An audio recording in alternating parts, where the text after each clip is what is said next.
Hello everyone. One of the visas many people have heard about is H1B. It is an unusual visa and many people see it as a possible way to immigrate in the United States. I talk about the H1B today. Now, how to apply for one and what to do, and what to do if you apply and you haven't been approved. Most importantly, I address recent changes to the H1B visa system. My name is Raluca Hanea. I'm an attorney who provides immigration, estate planning, and family law services for my clients. Nina Clear, my marketing and office manager, is here with me, and we really appreciate all your likes, shares, and comments as they help others to see our videos. Okay, will you first tell us about the H1B visa? Sure. The H1B visa is a rather new visa. The program started in 1990. It is a non-immigrant visa, meaning you aren't able to get a green card when you enter the country on it, and it lasts for 3 years. You can get an extension, and it is also sometimes called a dual intention visa. And what does that mean, a dual intention visa? Well, even though it does not give you a green card, but while you are here on an H1B visa, you can apply for a green card. So remember when we have said that when you enter United States, the officer at the customs will ask you, what is your purpose or your plans to do while you're here? Mm-hmm.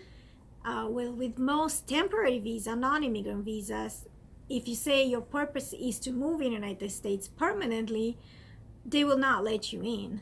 But with an H1B, since you can get a green card while here, they should allow you to enter. That is why it is sometimes called a dual intention or dual purpose visa. Okay, and do only certain types of employees qualify for it? Yes, those in specialty occupations. Nearly 2/3 of all H1B visa holders work in STEM fields, which stands for science, technology, engineering, and math. So it sounds like an H1B holder has to meet certain criteria. They do. They must work in a specialty field and be educated and trained in that field. Recent changes in the qualifications favor those who have a master's degree or higher. As with many other types of visas that have caps on them, are there caps on how many H1B visas are granted every year? That's right. There is a 65,000 plus 20,000 specialized or cap exemption visas. And usually there are a lot more applicants than those number of visas available, right? That's right. For example, this year, 201,011 petitions were received by USCIS. Okay, so how does USCIS handle giving out the visas? Is it a first come, first served? No, it is handled through a lottery. Will you explain to us how that works? Sure. And this is part of a recent change to the policies for H1B visas. Before, when there were more applicants, which is almost every year, than visas available, a randomized lottery is triggered. USCIS would hold a lottery for specialty or cap exempt visas, those with advanced degree first, and then they would put any remaining from this cap exempt group with all the others H1B visa applicants, and they will pick the winners of the remaining 65,000 visas. Now they are going to do it in the opposite way. And what does that mean? They will first do a lottery for the 65,000 visas. The pool they pick from will include both the regular H1B applicants plus those considered cap exempt. Once these 65,000 are assigned, they will move any remaining specialty applications to the lottery for the 20,000 visas. Okay, and how does that change the process? I mean, they're doing it the opposite, but I don't really understand the impact. It is complicated, and immigration attorneys think that this will make it harder for those without advanced degrees to obtain an H1B visa.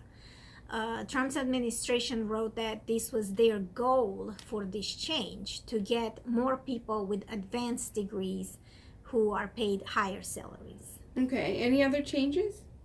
Yes, USCIS is using now an electronic registration and application system. And do we know how that's going to help? Yes, it is supposed to help employers to spend less time in submitting applications.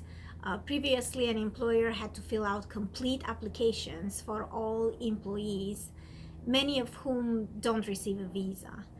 With the new electronic system, they will only need to register the employees, and if the employee receives a visa, only then they will need to file a full application for them. This may also help people whose company pre-registers them to be chosen faster. But this process is on hold right now, so we aren't sure how it will work. Okay, so it sounds like you find out pretty quickly if you get an H1B visa. Yes, relatively quickly. People who are getting a visa for the 2020 fiscal year have already had to submit their application between April 1st and April 5th, 2019. The lottery took place on April 11, and those who were selected should have already been notified. It can take about 4 to 6 weeks after the lottery for everyone to be notified.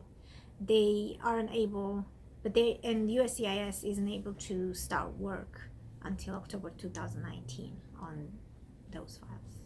No, the people can start working October 19th, I think. Oh, I'm right? sorry. Yes, the visa holders. They can only start work with the company after October. So USCIS then scrambles to get all those applications processed, it seems like. So that's pretty good for USCIS. Between April and October, they get these processed, right? Yes. Okay. So what should you do if you're not granted an H-1B visa? There are other employer-sponsored visas that you may be eligible for. What are they? Well, they include the H2, H2B visas, or an L1, for example. And there may be other alternatives, but it would be best to speak with an immigration attorney about all other options. Okay, so say you do get an H-1B visa, can you bring your family with you as derivative beneficiaries? There is an application that you must submit for them, but you can bring your spouse and unmarried children under age 21 with you usually. Okay. And the H-1B is one of the applications for which you can pay and then receive premium, which means faster processing, right? Yes, that's right. Okay. What about if you don't get a visa? Do you, like the H-1B visa, do you get your money back? You do, unless you submit duplicate applications, and then the USCIS keeps the fees that you paid. Okay. And then probably some people who want to get a visa, or they win it in the lottery, but then they aren't eligible to actually get it, right? That's right. Okay, so is there a wait list then, so people could maybe take their place? There is, but USCIS picks more applications than open up usually. Okay, and I read this year that there was an additional limit on the visa numbers. Can you tell us about that? Yes and no. The numbers are the same, 65,000 plus 20,000, but because of trade agreements, 6,800 of the H-1B visas were set aside for Singapore and Chile citizens.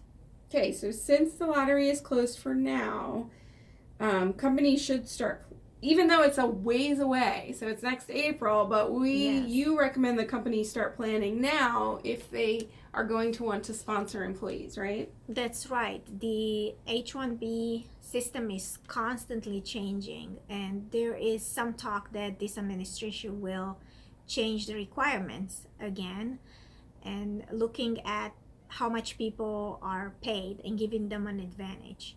So I would recommend any companies who need employees with an H-1B visa to start planning now. The window is very short to submit the application and comes up quickly.